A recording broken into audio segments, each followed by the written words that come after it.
Olá, meus queridos, sejam muito bem-vindos a mais um vídeo aqui no canal. Eu sou a Ana Teresa, tenho uma vida em construção e a Good Books é o canal onde eu falo de livros e do facto de ser uma leitora caracol. Vamos falar das leituras do segundo trimestre e quando eu estava a fazer o guião para este vídeo, eu apercebi-me de que eu nem sequer preciso de fazer os favoritos do segundo trimestre, porque não houve assim tão boas leituras quanto isso, e fazer um vídeo de 2 minutos não vale a pena nenhuma. Portanto, vamos aglomerar aqui tudo o que eu li no segundo trimestre, quais é que foram os favoritos e vamos a isso. Sem mais demoras, vamos já falar de todos os livros que eu li então em abril, maio e junho. Ora bem, eu tenho que vos dizer que a nível pessoal não foram meses propriamente fáceis e eu realmente vejo isso nas leituras. Não só a nível de feelings que elas me deixaram, mas também a nível da quantidade de livros que eu li. Vamos começar por abril,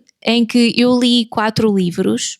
E o primeiro de todos que eu terminei foi o 3 Dias para o Natal do Diogo Simões. Este livro, eu talvez vá falar dele, lá está, mais perto do Natal também. Achei que foi um livro querido e fofinho, mas achei que foi extremamente curto. E depois, além disso, também achei que houve ali algumas interações forçadas, mesmo no sentido do diálogo. Eu gostei pelo facto de facto abordar, por exemplo, o início de uma ida a um ginásio de uma pessoa que tem excesso de peso e como isso muitas das vezes torna a pessoa muito self-aware do que se passa à sua volta, porque realmente muitas das vezes quando nós vamos ao ginásio nós vemos já as pessoas todas fits.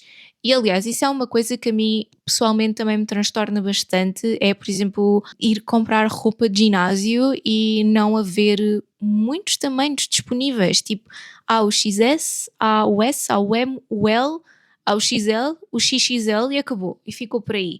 E portanto um M tem que servir para imensas pessoas, um L tem que servir para imensas pessoas e há muito esse estigma de que as pessoas que fazem exercício são fits, certo, mas até lá chegarem tiveram que passar por algum processo. Identifiquei-me bastante com o livro nesse sentido, acho que aborda esse tema que nem todas as pessoas que vão ao ginásio têm o corpo escultural perfeito, têm o tanquinho perfeito, têm os músculos todos no sítio.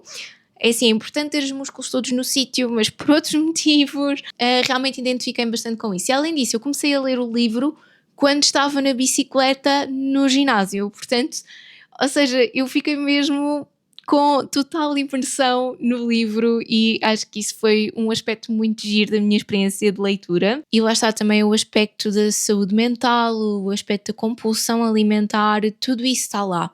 Só que eu acho que a nível natalício acho que não houve assim tanto quanto isso. E depois lá está, eu achei que talvez todo o aspecto natalício, juntando ao facto de também se querer pôr o romance, achei que talvez fossem demasiados ingredientes para um livro tão curtinho. Mas ainda assim foi um livro querido e fofinho e que se leu numa hora e meia, portanto perfeito, e depois eu volto a falar dele talvez mais perto de dezembro. Em abril eu terminei o livro Sem Foco e é um livro que eu recomendo bastante. Trata-se de um livro que fala de todos os fatores que fazem com que nós, enquanto população mundial, passemos a ficar com menos foco, a focar-nos em menos coisas, a viver a um ritmo mais acelerado, a receber as notificações, as notícias, os mini vídeos curtos de 3, 5 segundos e que depois nós a partir daí conseguimos tirar uma opinião super bem fundamentada,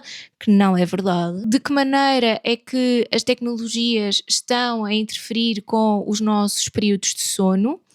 De que maneira é que estão a interferir com os nossos déficits de atenção?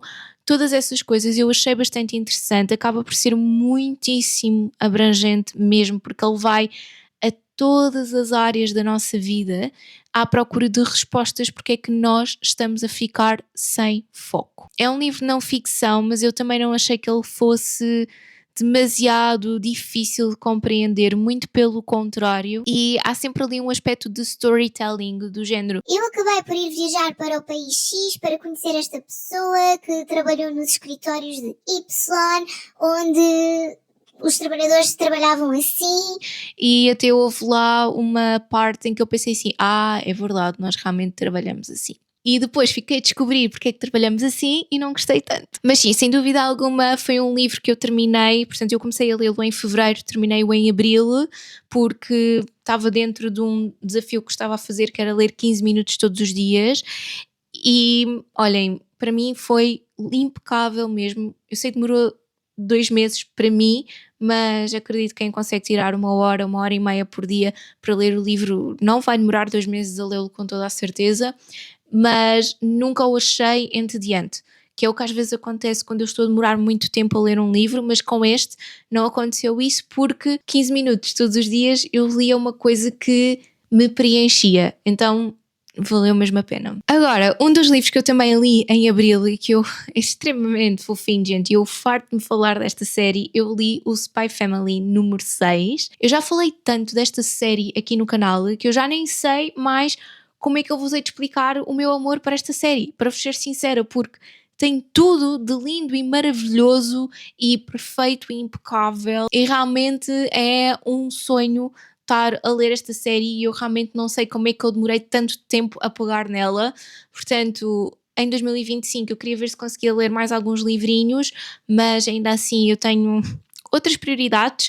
Vocês também já viram o meu TBR de agosto, por exemplo, portanto eu realmente queria focar-me muito nos livros que comprei na Feira do Livro de Lisboa até ao fim do ano.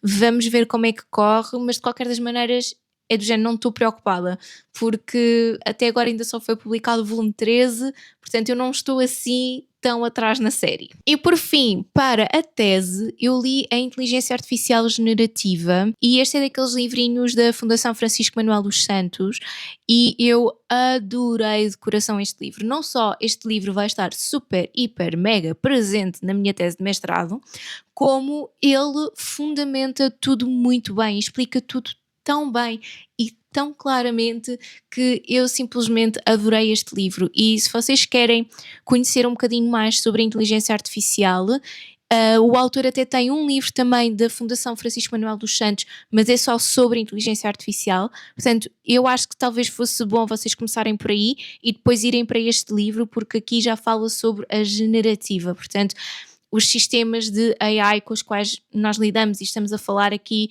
todos os dias na internet, portanto o ChatGPT, o Gemini e por aí fora. E para a minha tese foi super importante para eu consolidar conhecimentos, mas mesmo assim recomendo-vos começarem pelo primeiro, porque acho que aí sim vai ser uma boa ponte para este segundo. Eu li este, claro, mas eu já tinha lido muitos artigos sobre a inteligência artificial, então para mim não foi difícil compreender, mas acredito que o primeiro livro tenha conceitos que este segundo talvez não aborde tanto em profundidade. Portanto, se vocês já conhecem algo sobre o assunto, este livro é perfeito para vocês. E foram estas as leituras de abril, porque em maio eu li 2 livros e nenhum dos dois me encheu as medidas. O primeiro deles todos, e eu fico sempre super, super triste quando isto acontece, porque ainda por cima foi um livro de uma parceria, mas desculpem, Lila Sage não vai ser mesmo para mim.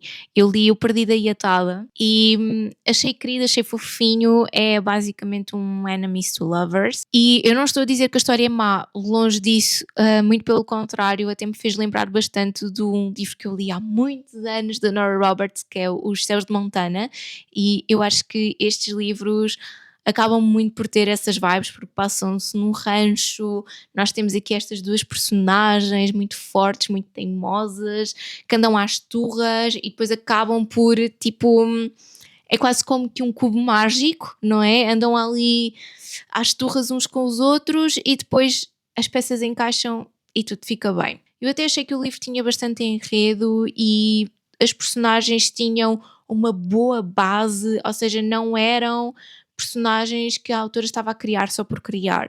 Eram personagens que tinham objetivos de vida, que queriam ultrapassar obstáculos, e eu acho que realmente é um livro muito, muito bem construído, só que não foi para mim. Pronto. E tenho pena porque eu sei que há muitas pessoas que gostam de ler os livros da Laila Sage e eu percebo perfeitamente porquê, só que eu não me identifiquei. E é só isso.